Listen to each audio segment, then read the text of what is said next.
as we see our friends in the United States fighting off empire, fighting off fascism, I want to bring you guys a couple of books all about the evils of empire and how people have fought empires throughout history. In the description down below, you can pick up these books or pick them up from a second-hand bookstore or get them from your local library. Let's get right into it. I want to start off with Amritsar 1919. Amritsar 1919 is all about the Amritsar massacre, a massacre where British forces killed about 13 to 1500 people who were gathering in a just like completely peaceful gathering and completely peaceful protest, and British soldiers unleashed their Gatling guns on these people.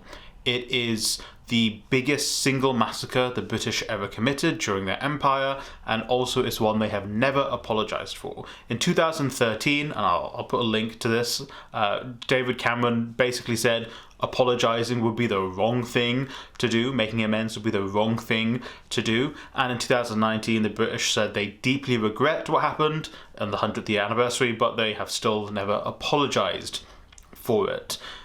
This book basically goes over what caused this massacre to happen, what caused the British to feel so comfortable committing this massacre. It goes into much detail as to the history and what was building up to what allowed British forces to think like they could do this, and what allowed Britain to then, in the aftermath of it, be like, oh yeah, this is great.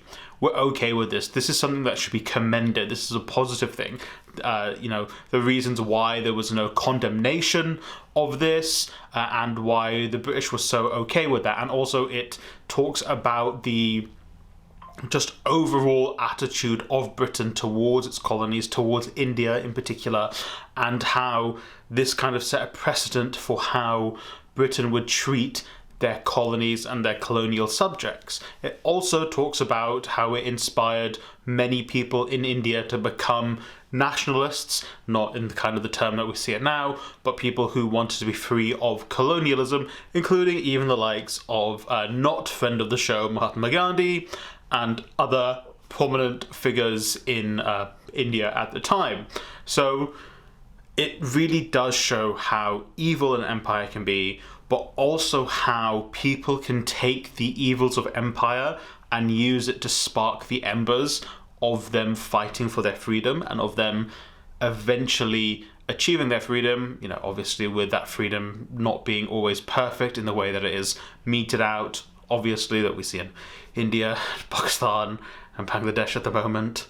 But it shows how the evils of empire can be taken and harnessed by the people as a way to inspire them and push the people towards freeing themselves of empire. Secondly is Insurgent Empire. This book is similar, but it is more about many different forms of rebellion against the British Empire and how the people went about doing it and how people went about resisting the British Empire, including even British dissidents themselves. So it talks about anti-colonial activities and actions that happened against the British basically throughout the British Empire, starting in Jamaica and going all the way up until the Mau Mau Rebellion in Kenya.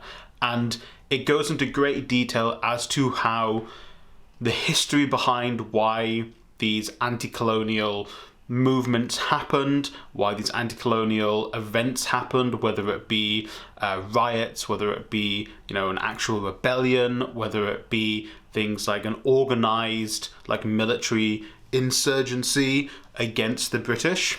And so it goes into the history of each of these different events, and then it kind of explains the event itself, what happened during the event from both the side of the people who were actually rebelling and how the British perceived it, and then the aftermath of that, whether it be to do with Britain loosening its hold on that certain colonial outpost, or how Britain tightened their hold and the actions it took, and how that kind of spun out and reflects on where we are now, or at least as of time of writing this book. So again, it's one of those very interesting books which gives you the whole history and then also gives you some analysis as to where we are now and what that colonial resistance did to inform where we went and where we are now. It's kind of how I'm relating it to right now is how we are seeing the US empire reacting to people trying to fight against their fascist policies,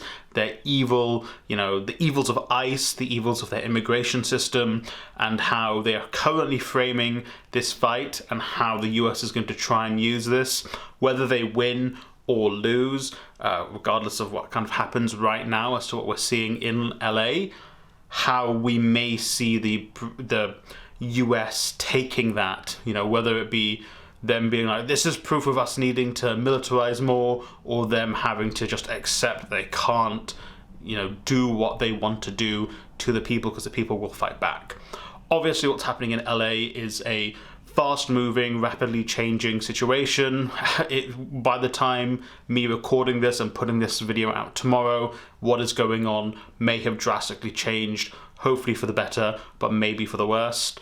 So keep an eye out on what's going on, and these things change and move very quickly, as I'm sure all of these anti-colonial movements described in this book did change and move very rapidly, as is described in the book as well. And finally, I'm going to talk about The Shock Doctrine. This is probably a book you've heard of or seen or probably have read. I'm pretty sure I've spoken about this book in other videos as well. But it is relevant because I'm also adding this because it's a little bit more up to date. It is a little bit more telling you what is happening right now. Obviously, the book basically covers around the 20th century going into the early 21st century. But this book shows you the kind of things that the United States does, not just abroad, but also at home, the kind of tactics they use and the tactics that they've actually taught many of their colonies to use against people they're oppressing. So the Israeli occupation forces are probably doing a lot of the things that is described in the Shock Doctrine, how they torture individuals, how they try and break them.